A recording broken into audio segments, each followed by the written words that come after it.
Hey everyone, today I'm going to show you how I created this look, my signature look. I do it every day, maybe not Sundays, but about 5-6 days a week. It takes me about 20 minutes in the morning and lasts the whole day. I like to do a glowy natural face with heavier eyes. I'm actually wearing it nowhere because we are in social distancing. I just want to feel like myself. It's still Friday. If you're interested to know how I did that, keep watching. I'm going to start off my makeup with the Beauty Elixir from Caudalie.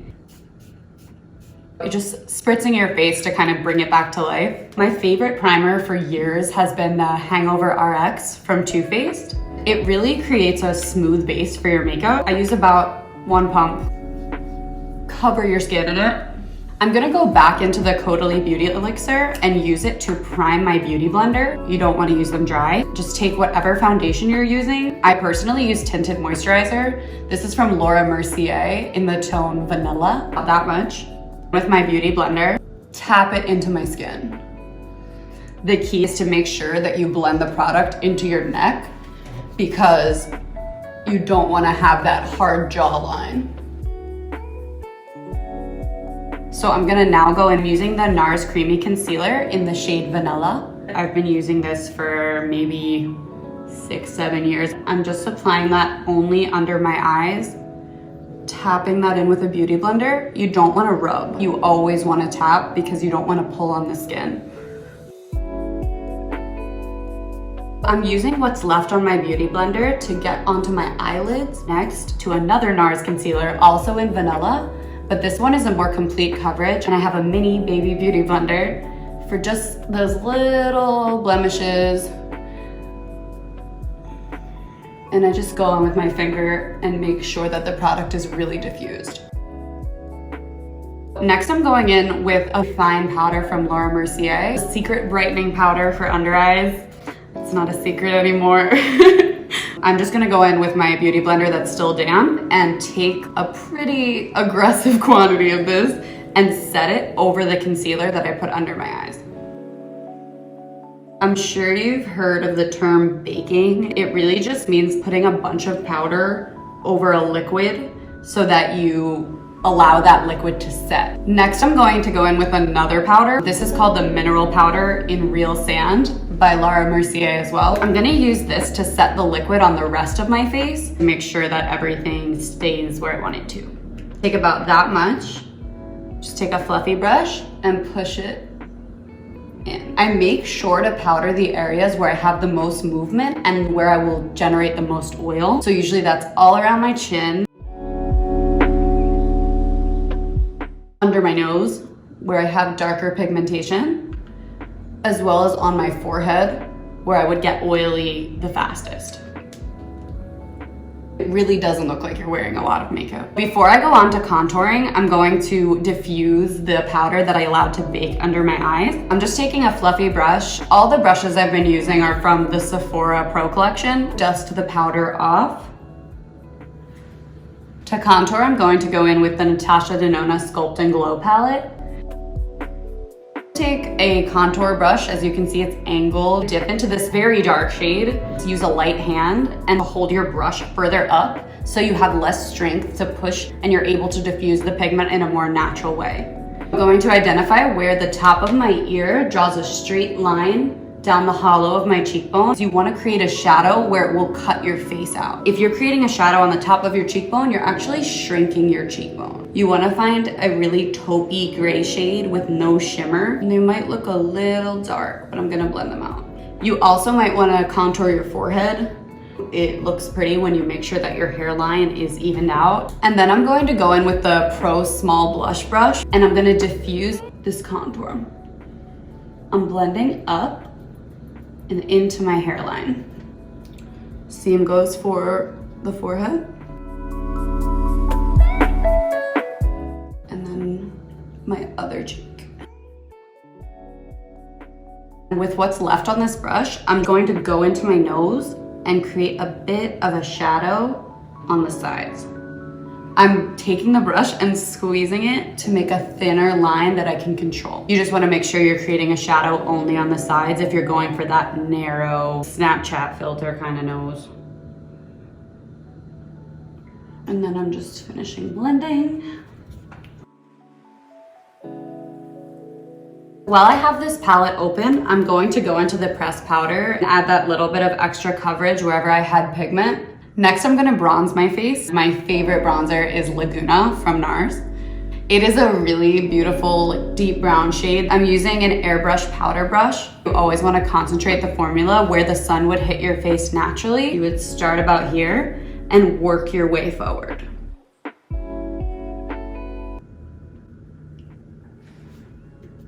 Wherever you first place the brush is where the most product will be concentrated. Start at the outskirts of your face and drag the product inward. A lot of people create the shape of a number 3. So they start in their forehead, they hit the top of their cheekbone, not where I've contoured, because this shade, a bronzer, is drawing light. The contour was creating shadow, so we don't want to mix the two together. And hit it only on the top of the cheekbone, which we're trying to highlight. I need to put it on my neck as well. I like to use really fluffy brushes so I don't have to blend too aggressively. It's almost like they're blending as you go. Hit the middle of my nose. Clearly I'm a fan of Nars. I'm gonna go in with my favorite blush color, and that's Outlaw. It's pretty on the dark side. You don't wanna start in the center of your face. You wanna take the brush when it has the most pigment, start about mid cheekbone, and work your way into the apples of your cheeks. If you're not sure where on your face you need to apply the blush, look at your face straight on, smile with your mouth closed, and when you see these apples of your cheeks pop up, that's where you want to blush. And then whatever's left, I'm gonna hit the top of my nose. Once I finish with all my liquid and powder makeup to get my face put together, I move on to my eyes. First, I'm gonna do my eyebrows. I use another Sephora Pro grooming brush. This just has fluffy bristles to comb my eyebrow hair straight up. I'm going in with a Universal Brow Freeze pencil from Sephora Collection. Something about freezing your eyebrows in place makes you look very polished. For color, I'm going to go in with the Kat Von D Super Brow Pomade in dark brown. This is so dark. I think the key is to use a very small amount of product. I like to use it with a very thin brush from Nars. Just an angled eyebrow brush. The key is to just use something that you can control. I'm hitting the top and bottom edges. I'm avoiding the inner parts of my eyebrows because I want to maintain sort of a natural feathered look in that area. Make sure that you're carrying the tip all the way to where your eye line would meet the edge of your brow. When you look at your eyebrows, the inside of your eyebrow should hit where the inside of your eye hits, and the outside of your eyebrow should be a straight line up from the outside of your eye. To finish out my brows, I'm going in with a Tarte Amazonian Clay Volumizing Brow Powder. This is the shade Black Brown with the same Nars brush and feathering out the powder. You can use what powder you have left on the brush and get into the inner corners of your eyebrows as long as you don't make them boxy. For eyeshadow, I'm gonna start off with the Primer Potion from Urban Decay. Cover my eyelids just to create a smooth base for your eyeshadow. And I'm using my baby beauty blender to push it in. Back to my Natasha Denona palette, the Sculpt and Glow. Take some of that pressed powder because it matches my skin tone. Cover my eyelids in this very neutral, lightening shade. And to do so, I'm using a very large eyeshadow brush from Nars. This is another Natasha Denona mini sunset palette. It has really pretty shades. All of her shadows are really soft. I tend to like them because they're very blendable. I'm gonna go in with this little brush, which is an airbrush crease from Sephora Pro. I'm gonna use this matte color in the middle of the sunset palette. It's called Dirty Mars. I like it because warm tones really complement my skin because I have a yellowy undertone. I'm just working this into my crease. Keep doing windshield wiper motions until that product is completely diffused. In line with wherever your natural contours end because that's what will look the most flattering on your face. diffusing what's left on my brush up so we don't have hard lines, but I'm not actually applying product directly above my crease. It's just whatever's left on the brush. I'm gonna repeat for my other eye. Just like with blush and bronzer, I started on the outside of my eye because I'm most comfortable with the pigment being darkest on the outer part of my eye. I don't want to put more product on the inside of my eye and make my eyes look deep. Onto my eyelid with the Pro Fan Shadow Brush. I'm going to go into the lighter, also matte shade, pressing that lighter color into my eyelids. Going in with a small end of the brush that comes in the Naked palette, but I think this was Naked too. And I'm going back to the shade that I put in my crease, hitting my lower lash line. You can carry this pigment all the way to where the dark part of your lashes stop. And then with the other end of this brush, any small eyeshadow brush would work. I'm gonna take the lightest glitter shade and just hit my inner corners.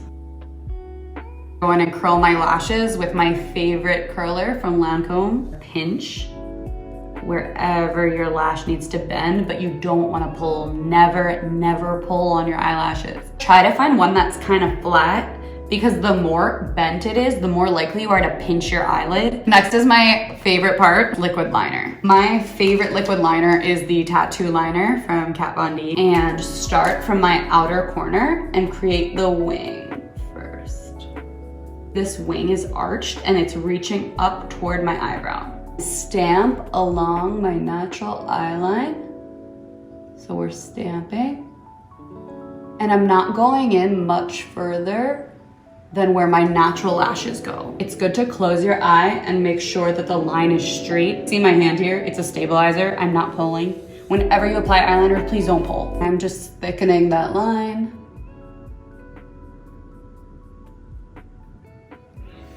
I'm gonna go to the other eye, repeat the same steps.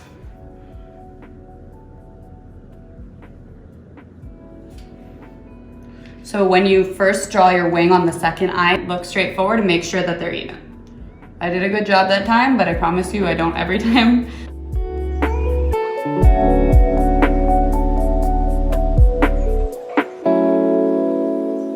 I like to have a little brush. This is from Bare Minerals and it's actually a concealer brush. The bristles are angled in a very sharp way so that I'm able to run it over and just make sure that the eyeliner I did is very clean.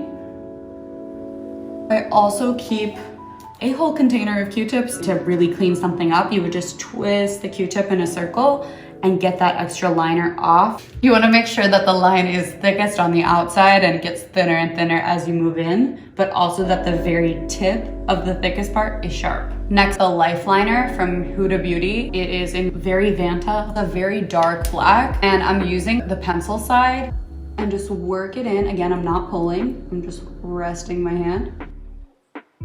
Especially when you add mascara, make sure that there's no white space.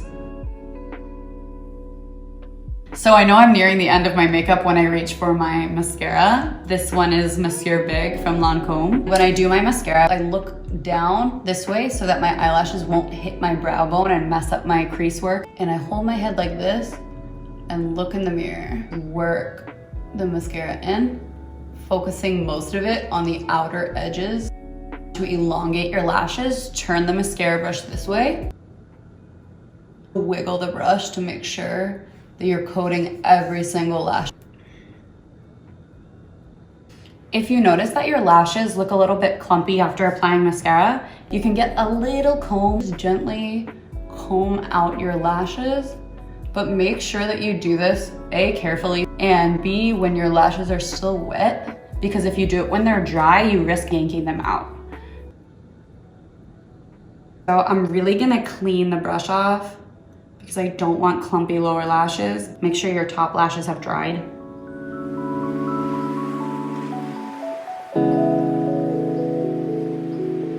For lips, Dior Addict Lip Tattoo in Natural Rose. This product wears a really long time. It's pigment without texture. And I'm just dabbing it all over.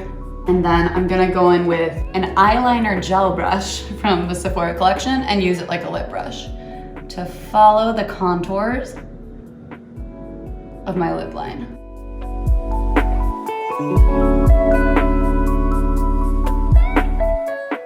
To polish off the lip look, I'm going in with Lovecraft from Kat Von D. This is a pretty standard lipstick, but I like that it adds just moisture and color without looking too done. Something you'll find with lip tattoo and lip stains in general is that they tend to not create an even color throughout. If you want to use a lip tint to give yourself a stain of color, you can always use them just as a base so that your lip color doesn't fade in an uneven way, but then go in with a lipstick, preferably a moisturizing one, and even it out. To make sure that I got a really clean line, I'm gonna go in with a Q-tip and follow my lip line. It looked clean, but it wasn't. You can even go in with some of your full coverage concealer and pop it on top, because you want your Cupid's bow to always have light. For my last and final step, I'll use the Makeup Forever Mist and Fix setting spray. I personally don't love the smell of this. I go back to the Urban Decay All Nighter setting spray because it's a bit more moisturizing and it doesn't have the weird smell.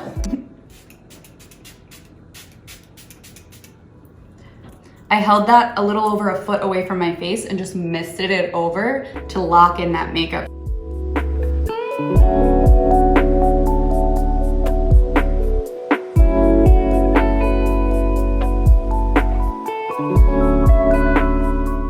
This is the complete look. Thank you so much for watching. I am all ready to go absolutely nowhere because we are social distancing. I will just be in with some family and friends, enjoying my glam. I hope you all are taking care and I hope to see you guys soon.